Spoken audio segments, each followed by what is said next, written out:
La excluyeron de la feria local y de toda ayuda comunitaria solo por llevar el apellido de una madre que el pueblo nunca perdonó. Landon Spalding, líder del consejo, quiso borrar su presencia como si su pasado definiera su valor. Pero un viejo ranchero, respetado en silencio por todos, se levantó y recordó verdades que nadie se atrevía a decir. Pero escuchen cómo esta historia dio un giro inesperado, y por qué, al final, la justicia logró imponerse. Cassidy Falls, un pequeño pueblo enclavado en el corazón de Texas, parecía detenido en el tiempo.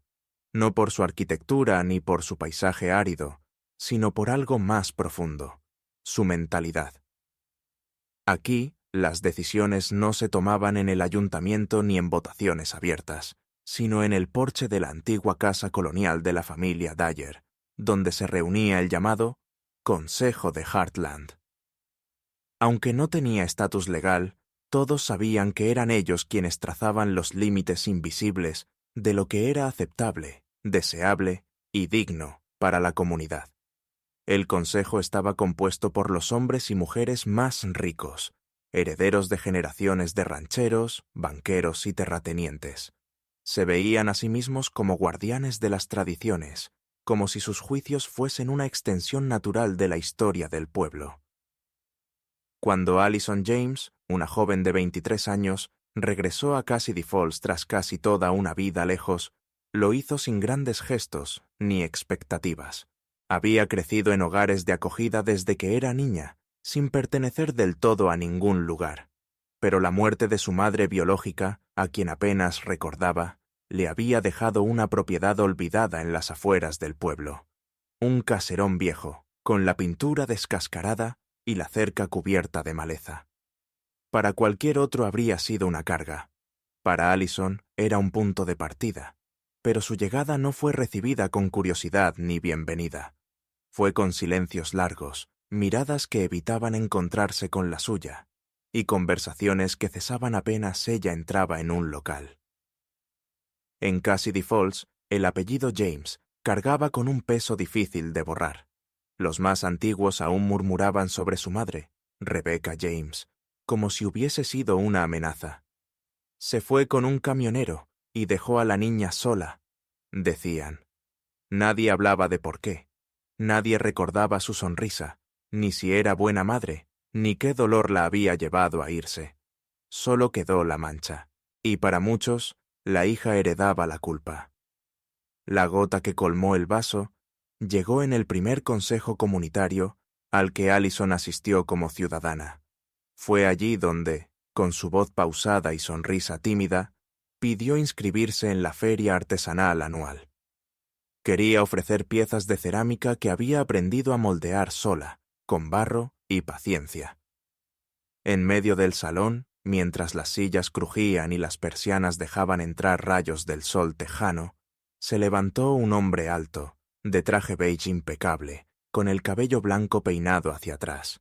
Era Landon Spalding, uno de los miembros más antiguos del consejo. «No tengo nada en contra de la gente nueva», dijo con voz grave, mirando hacia la multitud.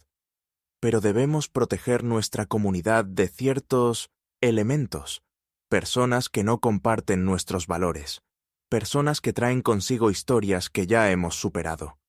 Un murmullo corrió por la sala como una corriente eléctrica, y en medio del silencio que siguió, una mujer mayor susurró lo que todos pensaban. Es la hija de Rebecca James. Esa misma noche, Allison recibió un sobre sellado en su buzón. El lenguaje era formal, medido, casi educado, pero el contenido, devastador. El documento informaba que su solicitud para participar en la feria había sido rechazada. Más aún, se le prohibía el acceso a cualquier iniciativa patrocinada por el municipio, incluida la red de apoyo para jóvenes emprendedores.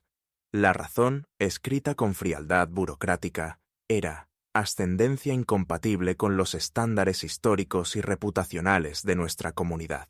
Allison no lloró. Se sentó en el porche de su casa, con las piernas cruzadas y la carta entre las manos, mientras el viento del sur le enredaba el cabello. Miró el horizonte polvoriento, y pensó que ya había vivido suficiente rechazo como para dejar que este fuera el último. Pero en el fondo, esa hoja de papel marcaba algo más profundo, la confirmación de que, para Cassidy Falls, ella no era simplemente una desconocida. Era una herida abierta, una que el pueblo no estaba dispuesto a dejar cicatrizar. Allison permaneció de pie en el porche de su casa, con la carta apretada entre los dedos. El papel, ya arrugado por la fuerza de su agarre, crujía bajo el vaivén del viento cálido que traía consigo el olor seco del verano tejano. El polvo se arremolinaba en el aire, se posaba sobre sus mejillas, se metía en los pliegues de su ropa y se quedaba adherido a su piel, como si el propio pueblo tratara de rechazarla físicamente. Pero sus ojos, pese a la quemazón del viento, no se humedecían. Ya no. Las lágrimas se le habían terminado hacía mucho. Desde pequeña había aprendido que llorar no resolvía nada. Había pasado por 9 familias diferentes, cada una con sus reglas, sus silencios y sus juicios. En cada una de ellas escuchó variantes del mismo veredicto: demasiado callada, demasiado obstinada, demasiado difícil de adaptar. Ella nunca supo bien qué parte de su carácter era la incorrecta, solo entendía que no encajaba. Era como una pieza que no terminaba de entrar en ningún rompecabezas. Por eso, cuando heredó esta casa medio derruida en Cassidy Falls, no pensó en lujo ni en comodidad. Pensó en raíces, en algo suyo, en una última oportunidad de construir un lugar donde pudiera respirar sin pedir permiso. Allison no soñaba con reconocimiento ni buscaba redención. Solo quería tener un taller, moldear el barro con sus manos y dejar que el silencio llenara los espacios donde antes solo había habido abandono. Pero incluso eso parecía demasiado pedir. La carta del consejo la había convertido en un paria oficial, y su efecto se hizo evidente de inmediato. Uno de los proveedores locales de materiales de construcción, al que acudió con la esperanza de conseguir ladrillos y cal, la miró con cierta incomodidad antes de hablar. No es nada personal, pero mis hijos juegan con los nietos de Spalding, y prefiero no incomodar a nadie. Espero que entiendas. Allison asintió sin responder, no por resignación, sino porque sabía que discutir solo haría más profunda la grieta entre ella y el pueblo. Volvió a su casa con las manos vacías, pero con la mente decidida. Así comenzó una rutina silenciosa, sin testigos ni aliados. Ella misma retiró las viejas tejas del tejado, una a una. Se enfrentó al yeso agrietado, a las tuberías oxidadas y a los clavos que parecían haberse oxidado también con el desprecio del tiempo. Aprendió a identificar los cables que aún servían, a reforzar los muros con lo que encontraba tirado en la parte trasera del terreno. Por las noches, cuando la electricidad aún no estaba conectada, trabajaba a la luz de una linterna recargable, moviéndose como una sombra entre las habitaciones vacías. Nadie vino a ofrecer ayuda. Nadie se detuvo a preguntar si necesitaba algo. El vecindario parecía fingir que la casa seguía vacía, como si negar su existencia pudiera hacerla desaparecer. Pero ella estaba allí. En sus manos aparecieron ampollas, sus uñas se mancharon de tierra, y sus brazos, delgados pero firmes, aprendieron a resistir. Era una figura solitaria que, al caer la noche, seguía erguida bajo el cielo estrellado, escuchando los aullidos lejanos de los coyotes que cruzaban el campo detrás de su terreno. No tenía aliados, no tenía padrinos, solo tenía sus manos, su voluntad y una promesa silenciosa. No me iré. Esta vez no me iré. El aire cargado de polvo parecía querer colarse por las rendijas de su determinación, pero no hallaba grietas. Allison, la hija de una mujer olvidada, la joven a quien todos querían ver de espaldas, seguía allí. Y aunque su casa aún no tenía ventanas nuevas ni un techo completo, ya era más hogar que cualquier otro sitio donde hubiese vivido. Porque esta vez, todo lo que construía, ladrillo por ladrillo, era suyo. Porque por primera vez, nadie podría devolverla. El sol comenzaba a hundirse detrás de los campos polvorientos de Cassidy Falls, tiñendo el cielo con tonos de cobre y naranja, cuando Allison colocó cuidadosamente varias tazas de barro sobre una vieja mesa frente a su porche. Las había modelado durante días, mezclando tierra con agua y paciencia, y ahora reposaban allí, tomando el aire seco antes de ser cocidas. Las formas no eran perfectas, pero cada una llevaba una historia en su relieve, un patrón diferente grabado con clavos, palitos y la uña de su pulgar. Eran sencillas, pero sinceras, como ella.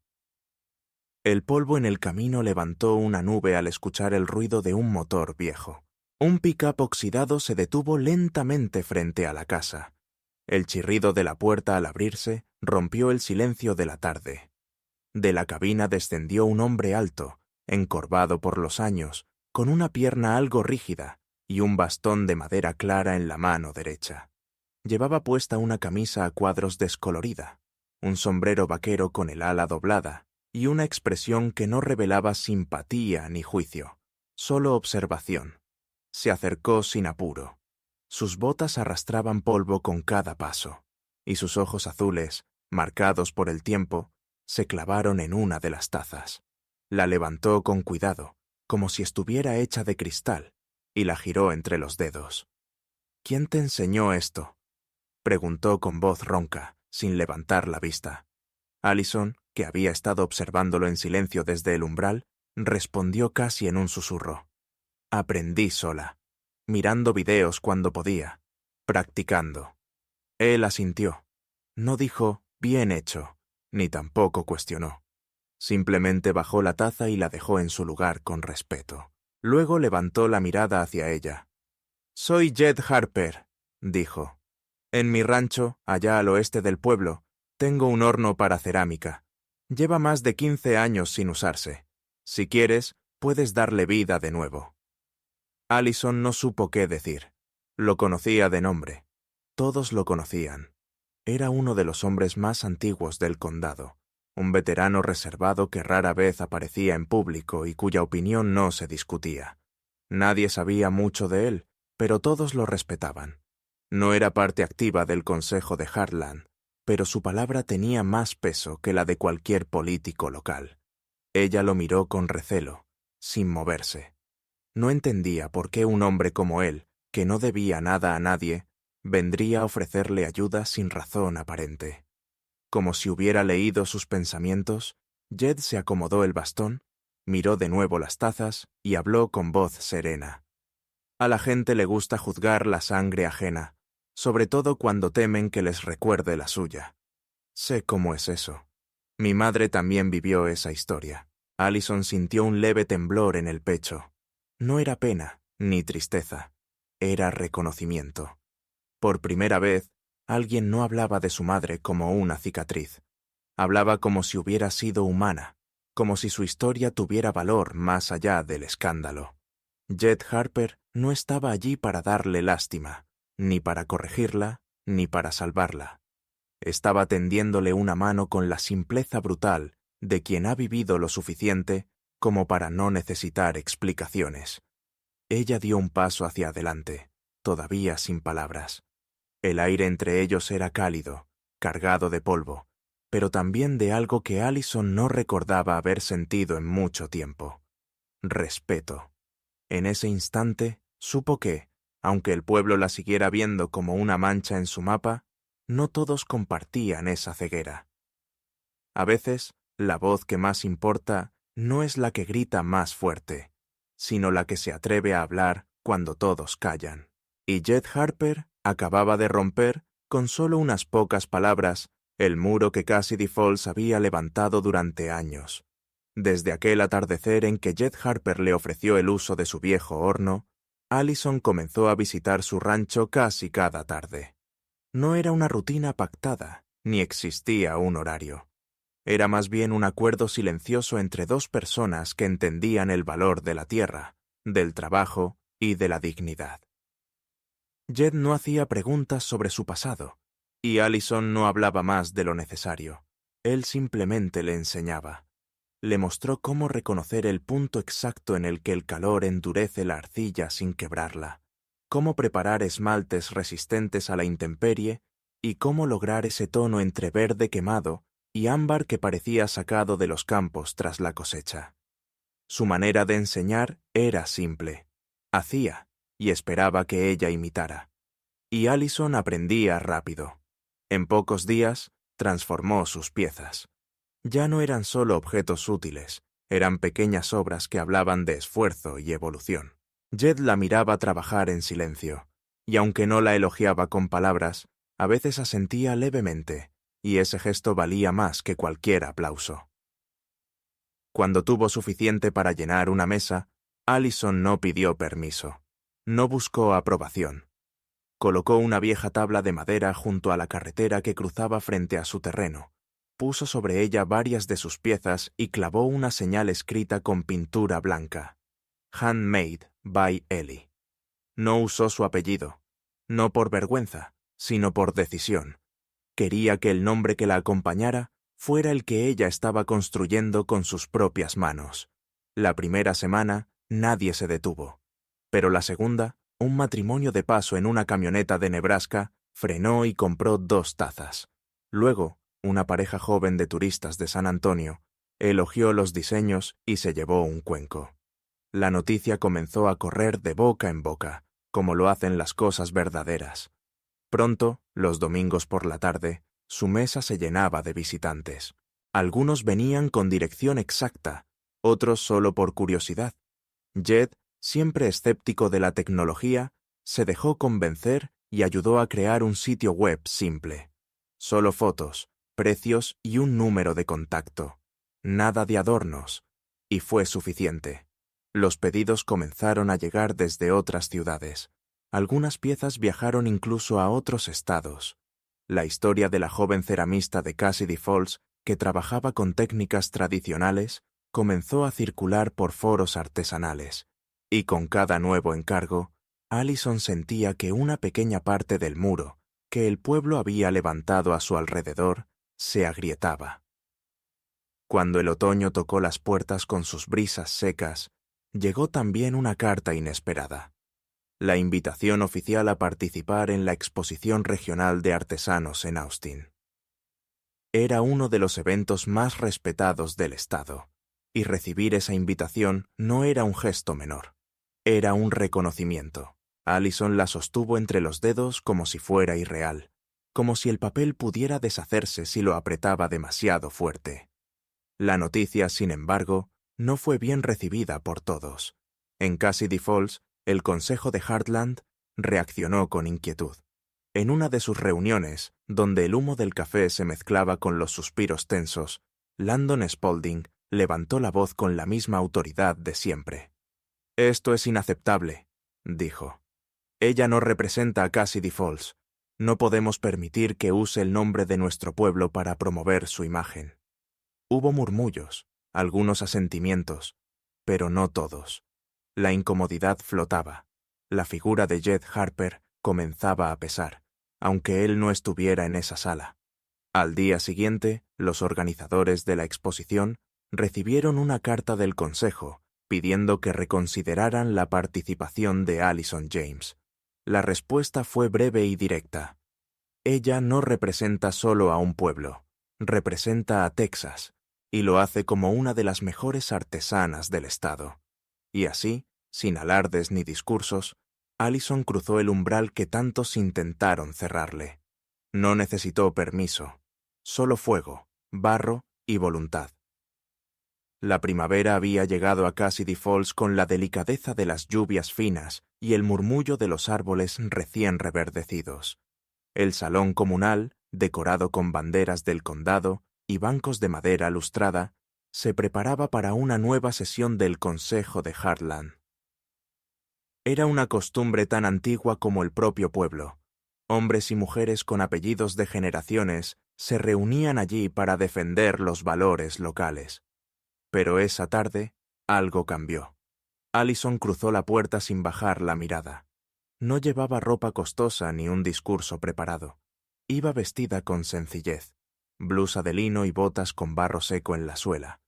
Pero esta vez no entraba como espectadora ignorada, ni como la joven con apellido incómodo. Entraba como representante oficial del condado en el gremio estatal de artesanos, un título que había ganado con esfuerzo, barro y hornos encendidos. Los murmullos no tardaron en aparecer. Algunos apenas la reconocieron. Otros se limitaron a observar con atención medida, como si esperaran que cometiera un error. Cuando se sentó, varios miembros del consejo intercambiaron miradas. Fue entonces cuando Landon Spalding, con su habitual traje gris claro y su pañuelo perfectamente doblado en el bolsillo, se puso de pie. Su voz, serena pero tensa, rompió la quietud del ambiente. «El caso de la señorita James», dijo, haciendo énfasis en el señorita, «no debe interpretarse como precedente. Entiendo sus logros, pero no podemos permitir que personas con antecedentes inciertos representen a nuestro pueblo. Eso compromete nuestra estabilidad y la imagen que hemos construido durante generaciones». Un leve murmullo se extendió por la sala. Algunos asintieron con discreción. Otros miraron hacia otro lado. Allison no respondió. No necesitaba hacerlo. Desde el fondo del salón, apoyado en su bastón, se levantó Jed Harper. No usaba traje, ni falta que le hacía. Su camisa vaquera arrugada y sus botas polvorientas hablaban por él. A pesar de su edad, su figura imponía respeto. El silencio se hizo absoluto. Cuando Jed hablaba, todos escuchaban. «Recuerdo cuando decían lo mismo de mi madre», empezó, con voz baja pero firme. «Llegó a este pueblo con un hijo en brazos y la espalda quebrada de tanto trabajar en otras tierras. Nadie la quería cerca. No encajaba en lo que ustedes llaman decente». Hizo una pausa, dejando que sus palabras se asentaran como polvo en el aire. Hasta que un día, durante un incendio en la casa del entonces presidente del consejo, mi madre fue la única que se atrevió a entrar y sacar con vida a su hija. Quemada, sí, pero viva, y entonces la empezaron a llamar heroína. Su mirada recorrió lentamente el salón, deteniéndose unos segundos en Spalding. Pero jamás le pidieron perdón, nunca reconocieron el daño que le hicieron antes de que se ganara su respeto con fuego y humo. El ambiente se volvió denso. Nadie osaba moverse. El aire parecía contenerse, como si el edificio mismo esperara lo que vendría. «Allison James», continuó Jed, «ha trabajado con más integridad, constancia y dignidad que muchos de los que están aquí. Y si no pueden ver el valor en eso, si no son capaces de distinguir el barro noble del barro que ensucia, entonces el problema no está en ella, está en ustedes». Nadie respondió. Las palabras quedaron suspendidas, retumbando en los rincones del salón como ecos de una verdad que llevaba años sin decirse. Spalding bajó la vista, y por primera vez en mucho tiempo no tuvo nada que decir. Allison no sonrió. Tampoco se emocionó visiblemente. Solo respiró hondo, como quien reconoce que algo se ha roto, pero no dentro de ella, sino en las paredes de un sistema que por fin comenzaba a agrietarse. Aquella tarde no ganó un debate, ganó algo más valioso, la legitimidad que ningún título ni papel pueden otorgar, la que se gana cuando la verdad, dicha con firmeza, encuentra por fin oídos dispuestos a escuchar. A la mañana siguiente, el cielo estaba cubierto por una bruma suave, y el aire olía a tierra húmeda. Allison caminó hacia su taller como cada día, con los pasos lentos de quien carga costumbre más que prisa. El polvo aún cubría parte de los tablones, y el sol apenas despuntaba entre las nubes, cuando sus ojos se detuvieron en algo que no había estado allí la noche anterior. Una caja de madera. No era nueva.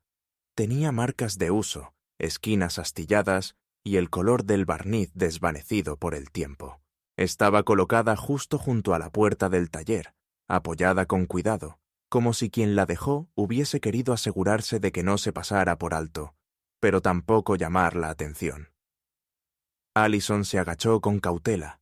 Pensó por un instante que sería un encargo, o tal vez herramientas olvidadas por Jed. Pero al levantar la tapa, vio que no era ninguna de esas cosas.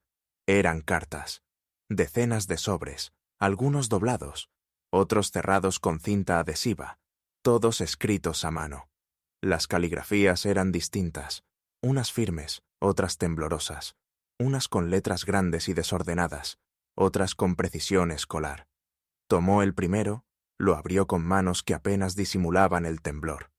«Perdónanos, no vimos quién eras, solo lo que queríamos evitar ver». Leyó otro. «Mi esposa y yo hablábamos de ti anoche. Queremos una de tus tazas para nuestro aniversario.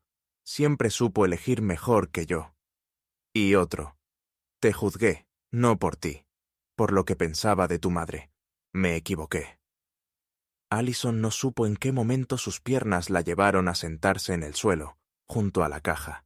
El viento movía los papeles dentro, haciendo que las esquinas se rozaran como susurros. No era una multitud disculpándose en voz alta. No eran cámaras, ni titulares, ni discursos grandilocuentes. Eran voces individuales, humildes, escritas con tinta y con cierto temblor emocional. Algunas no tenían firma, otras solo llevaban iniciales, pero todas compartían algo que ella había aprendido a no esperar: reconocimiento. Durante meses había trabajado sin esperar gratitud. Lo hacía porque lo necesitaba, porque moldear barro era su forma de resistir, de reconstruir una historia que no eligió, pero que decidió reescribir. Ahora, cada hoja de papel en esa caja era una grieta abierta en el muro del desprecio. Pequeña, sí, pero real. Allison dejó caer una lágrima, luego otra. No eran saladas por el dolor, sino por algo más suave y mucho más raro: alivio. Llevaba tanto tiempo conteniendo el llanto, escondiéndolo detrás del esfuerzo, del sudor, del silencio. No había llorado cuando le cerraron puertas, no cuando tuvo que mezclar cemento sola, ni siquiera cuando el horno se rompió por primera vez. Pero ahora sí, porque ese era un llanto distinto, no por todo lo que había sufrido, sino porque, por fin, alguien la veía, no como la hija de Rebeca, no como la forastera, ni como el error del sistema, sino como Allison, como la mujer que, sin pedir permiso, transformó el rechazo en creación, que aprendió a hablar con las manos cuando la voz no encontraba lugar, que resistió sin odio y venció sin venganza. Esa mañana, bajo un cielo aún gris, con las cartas en el regazo y los dedos manchados de tierra, Allison comprendió que algo en Cassidy Falls había comenzado a cambiar. Tal vez no todos, tal vez no rápido, pero bastaba con uno que pidiera perdón, uno que reconociera, porque el respeto, cuando llega sincero, no necesita anunciarse, solo llega, como esa caja, como esas palabras, como la esperanza. Un año había pasado desde aquella primera vez en que Allison colocó una mesa junto al camino polvoriento, con sus tazas de barro alineadas como pequeños símbolos de resistencia. Mucho había cambiado desde entonces, aunque el paisaje de Cassidy Falls siguiera siendo el mismo: cielos inmensos, campos que se doraban con el sol y el murmullo constante del viento entre los árboles secos. Pero ahora, su casa, esa que alguna vez parecía más ruina que refugio, se había transformado en algo más grande que 4 paredes. Se había convertido en un faro. Los tablones viejos habían sido reemplazados por madera nueva, trabajada por manos jóvenes que aprendían allí lo que nadie les había enseñado antes: el valor de crear algo desde cero. Cada sábado, adolescentes llegaban desde distintos hogares de acogida del condado, algunos callados, otros desconfiados, todos con las marcas invisibles de un pasado fragmentado. Allison los recibía uno a uno sin preguntas, solo con barro, agua y espacio para equivocarse. Les enseñaba a moldear, a esperar el secado, a no desesperarse si una pieza se rompía en el horno.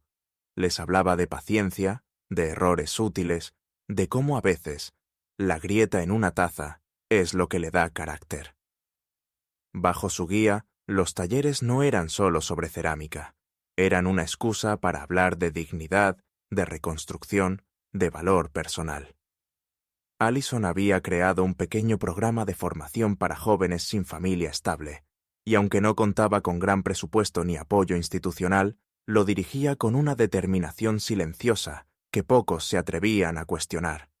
Ella misma se encargaba de gestionar los turnos, de supervisar los materiales, de organizar la venta de piezas hechas por sus alumnos, para que cada uno pudiera llevarse algo más que experiencia.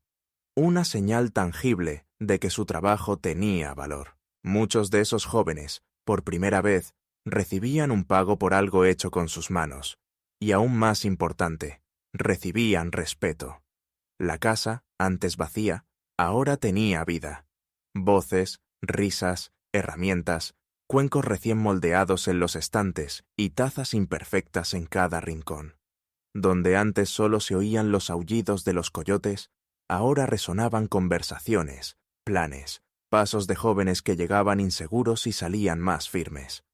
Cada atardecer, cuando el sol comenzaba a ocultarse tras las colinas, Allison salía al porche, aún con las manos manchadas de arcilla, y se sentaba en la misma mecedora que había reparado con clavos oxidados el primer mes. Desde allí observaba el horizonte, ese mismo que un día la había visto llegar sola, con el peso de un apellido maltratado y las puertas cerradas. En esos momentos, el silencio le hablaba con calma. Ya no era el vacío de antes. Era un silencio lleno de sentido, de presente, de raíz.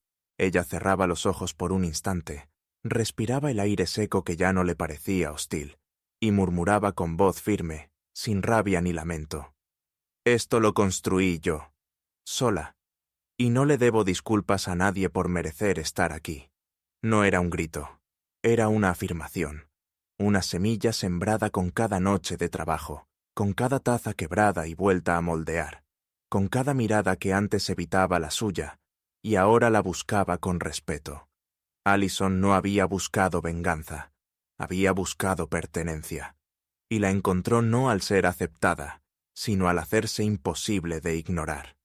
Porque cuando alguien construye su hogar desde el rechazo y luego lo convierte en refugio para otros, ya no es una forastera, es raíz, es parte, es historia.